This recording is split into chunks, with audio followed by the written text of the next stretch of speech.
While the Big Brother 26 premiere has began, two-night premiere, I would have preferred night one feeds, but this is what we got. There are some pros and cons to the AI twist. For me, more cons than pros, I would say. I think that is what I'll mainly talk about tonight. As far as the cast goes, however, I actually like it. It's giving me Big Brother Canada cast from like 5 years ago, that kind of vibe, which was a good time for Big Brother Canada, which now no longer exists because they took away live feeds and then got themselves canceled 2 years later. And Big Brother US might be on that same track with their changes to live feeds. Um, but yeah, the cast, nobody, I think, annoyed me so far in 2 episodes, but we don't have live feeds yet, so that will change very quickly. The only person I don't think I'm going to be able to get behind is Quinn. And somebody in my comments did say that I was down on Quinn in my cast assessment. And at the time, I wasn't necessarily down on Quinn. But now that I know that Quinn is just the prototypical Big Brother nerd archetype, yeah, I'm not a fan. Like I said in my cast assessment, hated Michael 2 years ago, hated Corey last season, gonna hate Quinn this season. That's just the way it is. That's the archetype I do not like whatsoever. Um, I think that Ian was great, but now we just get even more annoying archetypes of that archetype. And yeah, not a fan. And yes, in my cast assessment, with the first, like the 3 or 4 clips I saw of Quinn interviews, I thought Quinn was a lesbian cat lady from my first impression of Quinn. I would have preferred that over what Quinn actually is. Anyway, I liked Leah's intro package. I think a lot of people did. Her being a chubby chaser. There's not really anybody chubby in the house. I guess Joseph might be the closest to that. So maybe that will be our odds showmance of the season.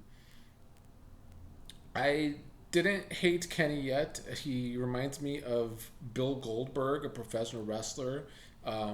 He's old. I think he's excited to be there. I want to see how he does implement himself with the younger players. Cedric, however, already kind of figuring out that he's either in some sort of military or a cop. So good on Cedric. Bad on Cedric with this twist, though. So let's talk about the AI twist. I feel like overall, the AI twist could, in theory, be a fun twist that gives us a lot of different twists throughout the season, which seems like it's going to be the case.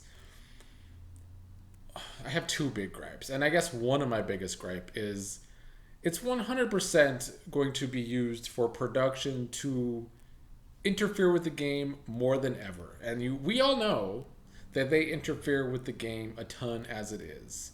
And we saw that last season with some terrible twists. And I fear we're in for that again with this AI twist.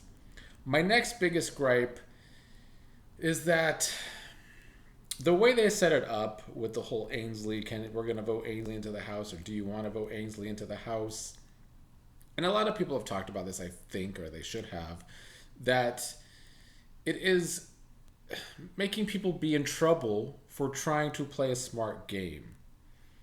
Like, for most of these players, voting a 17th house guest is already dumb because your goal is to eliminate the other player. So you're adding someone to the game that's going to make that goal harder because now you have to get rid of one more person. But also, does Ainsley's description fit somebody you want to work with? Like, say, hey, yeah, maybe I don't want to take away someone's chance, but is this actually going to be good for my game? And my problem with them getting in trouble for voting no is this show already has a hard time with people playing good. And this show constantly rewards people for playing bad. So at the end of that, what's the point of the game? This was my biggest gripe last season with that season, is that you could play terrible, get a second chance, win the game. So like, what's the point of even trying to play a good game? So yeah, off the bat with that really annoyed me. And then Ainsley's description about being some, I guess, beach going, surf loving partying girl was not going to. I didn't find it fair that the AI was this little white girl from the beach. That, of course, most of the minorities were not going to think we're going to be able to work with her, which is fair in that assessment. So it's no surprise that I think all but one of the minorities didn't vote yes. So, yeah, that was my three biggest annoyances with that twist. But I think the main thing is that it's going to give us a ton of production interference, which usually with this show goes very bad. So, yeah, my quick thoughts on these first two episodes for the premiere. As usual, most of my thoughts will come out when I actually get to see the live feeds. With the live feeds this season, with the whole not being able to rewind and go back hours or a day, but at least hours. That was kind of my main tool to be able to go back and see conversations that I missed or important conversations that I wanted to see. Now without that, it's going to be very hard for me some days, most days, to be able to get a very clear picture of what I want to see and what I want to talk about. So that's going to be difficult. I'm going to have to figure that out as I go, because taking away that feature, nobody can watch this 24/7. And so I fear that something that already happens with a lot of people that give our thoughts and opinions on the feeds, it's kind of already slanted. It's like a slanted view of what we're seeing, but now it's going to be even worse. There's going to be so much more agenda driven recaps of the feeds. It's going to be like the mainstream media, basically, when it comes to most of these recaps. And I felt like it was already bad because most people's recaps, I'm not saying I'm the only one that doesn't do this, but I'm one of few that doesn't do this. I feel like most people's recaps already tried to champion the people that are popular on Twitter and or Reddit. And so they already give a slanted view of the way they see the feeds because they want to stay in people's good graces. Now, not only are they going to have to do that, but they're going to not be able to see so many details that could get lost because they're not going to be able to watch the feeds 24/7 because we're not AI. So, yeah.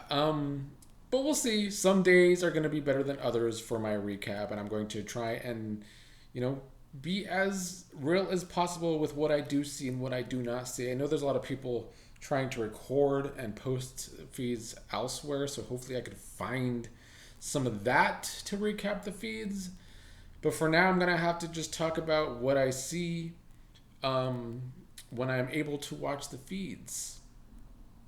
I think that's going to be difficult, but I'm going to do my best with my assessments from what I can see. So, Big Brother 26, the biggest pro for me is I like the cast actually so far, but the feeds aren't on, so that could quickly change. The cons are the twist, and I didn't even talk about Chelsea and Cedric being the ones that get downgraded. They can't play for HOH, can't play in veto, can't vote if they're not nominated. If they are nominated, they already can't play in veto. So they are going to have a very difficult week. Mackenzie and Quinn will get special powers, something about an America's veto and a deep fake HOH. So we are already seeing that there's going to be some wild powers, which I don't hate. But if and when production goes overboard, I will start complaining. That's all for now. The feeds are going to be delayed tonight already, so that's not a great sign. As for now, I guess that's it. I will be back tomorrow night with my first assessments of what's going on with the feeds, and we'll see who is the next player to get on my shit list besides that nerd archetype Quinn.